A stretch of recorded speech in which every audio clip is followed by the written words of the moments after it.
সারাভাম মায়া সিনেমায় অভিনয় করে ছন্দে ফিরেছেন নিবিন পাওলি। সিনেমাটি ১৫০ কোটির বেশি আয় করেছে। তবে এই সিনেমায় ভূতের চরিত্রে অভিনয় করে নিবিনের চেয়েও বেশি আলোচিত হয়েছেন রিয়া শিবু। সমালোচকদের প্রশংসা তো পেয়েছেনই, সঙ্গে সোশ্যাল মিডিয়াতেও ঝড় তুলেছেন। কে এই রিয়া শিবু? রিয়ার বয়স মাত্র ২১।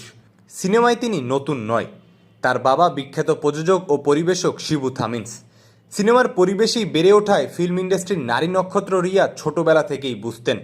তবে রূপালী পর্দায় সামনে আসার আগে তিনি বেছে নিয়েছিলেন ক্যামেরার পেছনের জগৎকে। তাই করেন সিনেমা প্রযোজনা। Tamil action drama Thugs, Malayalam thriller Mura এবং তামিল ছবি বীরাধিরাসুরনের প্রযোজক তিনি। এই বীরাধিরাসুরনে বিক্রমের মতো অভিনেতা অভিনয় করেছেন। প্রযোজক হিসেবে সফল হওয়ার পর রিয়া পা রাখেন অভিনয়ের জগতে। ২০২৪ সালে মালায়ালাম সিনেমা কাপ দিয়ে তার যাত্রা শুরু হয়। তবে তাকে আকাশচুম্বী জনপ্রিয়তা এনে দিয়েছে সারাভাম মায়া। এখন দেখা যাক এই ফিল্ম ইন্ডাস্ট্রিতে রিয়া শিবু টিকতে পারেন কিনা।